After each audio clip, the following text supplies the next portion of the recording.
Chittur Devi Kalakshetram reading room and ലൈബ്രറിയുടെയും ചിറ്റൂർ അഗ്നിരക്ഷാ സേനയുടെയും സംയുക്താഭിമുഖ്യത്തിൽ പൊതുജനങ്ങൾക്കായി അഗ്നിസുരക്ഷാ ബോധവൽക്കരണ പരിപാടി സംഘടിപ്പിച്ചു.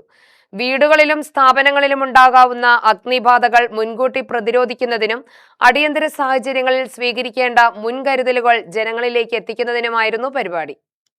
ലൈബ്രറി ഹാളിൽ നടന്ന ബോധവൽക്കരണ ക്ലാസ് ചിറ്റൂർ തത്തമംഗലം നഗരസഭാ കൗൺസിലർ സുധാ ബിജു ഉദ്ഘാടനം ചെയ്തു. ഗ്യാസ് എങ്ങനെ നമ്മൾ കറക്റ്റായിട്ട് ഉപയോഗിക്കാതെ നമ്മുടെ ചെറിയൊരു അശ്രദ്ധ വലിയൊരു ആപത്തിലേക്ക് ജീവൻ പോലും നഷ്ടമാകുന്ന ഒരു അവസ്ഥയാണ് അല്ലേ? പേപ്പറൊക്കെ നോക്കി നമുക്ക് കാണാൻ സാധിക്കുന്നല്ലേ?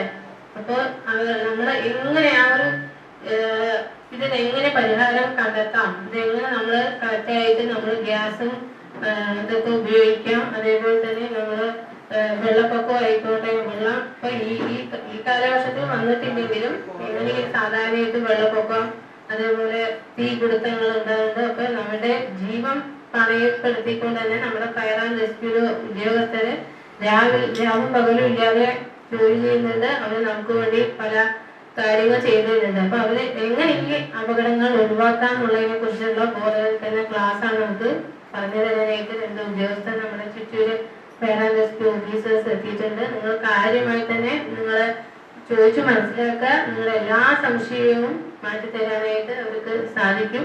അപ്പൊ കറക്റ്റായി തന്നെ നിങ്ങൾ ഈ ഒരു അവസരം പ്രയോജനപ്പെടുത്തിക്കൊണ്ട് ഇന്നത്തെ ക്ലാസ് നന്നായി പരമാവധി പ്രയോജനപ്പെടുത്തുക. ഇന്നത്തെ ഈ ഒരു പരിപാടി ഉദ്ഘാടനം ചെയ്തതായി ഔപചാരികമായി ഉദ്ഘാടനം ചെയ്തതായിട്ട് അറിയിക്കുന്നു. സമൂഹത്തിൽ സുരക്ഷാവബോധം വളർത്തുന്നതിൽ ഇത്തരം പരിപാടികൾക്ക് വലിയ പ്രാധാന്യമുണ്ടെന്നും അപകടങ്ങൾ സംഭവിച്ച ശേഷമുള്ള ഇടപെടലുകളേക്കാൾ അവ മുൻകൂട്ടി തടയുന്നതിനുള്ള അറിവാണ് ജനങ്ങൾക്ക് അനിവാര്യമെന്നും അവർ ഉദ്ഘാടന പ്രസംഗത്തിൽ പറഞ്ഞു. ലൈബ്രറി പ്രസിഡന്റ് എൻ മണികണ്ഠൻ അധ്യക്ഷത വഹിച്ചു. ചിറ്റൂർ ഫയർ ആൻഡ് റെസ്ക്യൂ സ്റ്റേഷനിലെ ഫയർ ഓഫീസർമാരായ രമേശ്, മനോജ് എന്നിവർ ക്ലാസിനു നേതൃത്വം നൽകി. വീടുകളിൽ വ്യാപകമായി ഉപയോഗിക്കുന്ന പാചകവാതക സിലിണ്ടറുകളുമായി ബന്ധപ്പെട്ട അപകട സാധ്യതകൾ, ഗ്യാസ് ചോർച്ച തിരിച്ചറിയുന്ന രീതികൾ, അപകടം സംഭവിച്ചാൽ ഉടൻ സ്വീകരിക്കേണ്ട സുരക്ഷാ നടപടികൾ, തീപിടുത്തം നിയന്ത്രിക്കുന്നതിനുള്ള പ്രാഥമിക മാർഗങ്ങൾ എന്നിവ ഉദ്യോഗസ്ഥർ വിശദമായി അവതരിപ്പിച്ചു. ബോധവൽക്കരണ ക്ലാസിന്റെ ഭാഗമായി ഗ്യാസ് സിലിണ്ടറിന്റെ പ്രായോഗിക ഡെമോൺസ്ട്രേഷനും നടത്തി. ഗ്യാസ് കത്തുന്ന സമയത്ത് ഗ്യാസിന് നമുക്ക് പേടിക്കേണ്ടതില്ല. ലീക്കേജ് ആയെങ്കിൽ മാത്രമേ നമുക്ക് പേടിക്കേണ്ടതുള്ളൂ. ഇങ്ങനെ കത്തിക്കൊണ്ടിരിക്കുന്ന ഗ്യാസ് നമുക്ക് പേടിക്കുന്നില്ല. അതായത് ഗ്യാസ് പുറത്തേക്ക് വരുമ്പോൾ അത് കത്തിത്തീരുന്നു. മനസ്സിലായില്ലേ? നമ്മൾ ഇതുപോലെ നമ്മുടെ വീട്ടിനകത്ത് ഇതുപോലെ ഒരു ഗ്യാസ് കത്തിക്കൊണ്ടിരിക്കുകയാണെന്നുണ്ടെങ്കിൽ നമ്മൾ നോക്കേണ്ടത് എന്താണ്? ഗ്യാസ് ഇങ്ങനെ റെഗുലേറ്റർ ഓഫ് ചെയ്യാൻ പറ്റുന്നുണ്ടോ? വേഗം ഓഫ് ചെയ്ത് അവിടെ നിൽക്കും. തീ കെടുത്തണമെങ്കിൽ നമ്മൾ ഈ പറഞ്ഞ പോലെ എന്നിട്ട് മൂടി കഴിഞ്ഞാൽ തീ കെടും.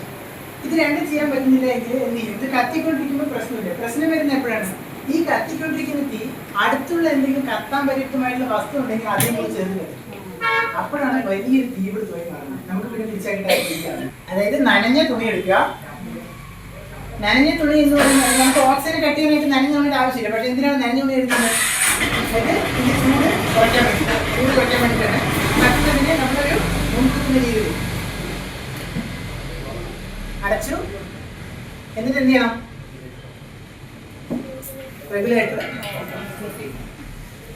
സിലിണ്ടർ സുരക്ഷിതമായി കൈകാര്യം ചെയ്യേണ്ട വിധം, റെഗുലേറ്റർ ഘടിപ്പിക്കുന്ന രീതികൾ, ഗ്യാസ് ചോർച്ചയുണ്ടായാൽ ചെയ്യേണ്ടതും ചെയ്യരുതാത്തതുമായ കാര്യങ്ങൾ എന്നിവ പ്രദർശനത്തിലൂടെ വ്യക്തമായി വിശദീകരിച്ചു. ഡെമോൺസ്ട്രേഷൻ പൊതുജനങ്ങളിൽ വലിയ താൽപര്യം സൃഷ്ടിച്ചു.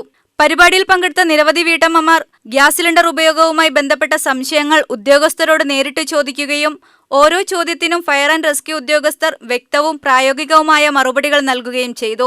നിത്യജീവിതത്തിൽ എല്ലാവർക്കും പ്രയോജനപ്പെടുന്ന സുരക്ഷാ നിർദ്ദേശങ്ങൾ പങ്കുവച്ചതോടെ പരിപാടി ഏറെ ശ്രദ്ധേയമായി. Taluk library council secretary V Harishankar ആശംസകൾ അർപ്പിച്ചു. ലൈബ്രറി സെക്രട്ടറി കൃഷ്ണനുണ്ണി സ്വാഗതവും library vice president M Vasudevan നന്ദിയും രേഖപ്പെടുത്തി. UTV news, Palakkad.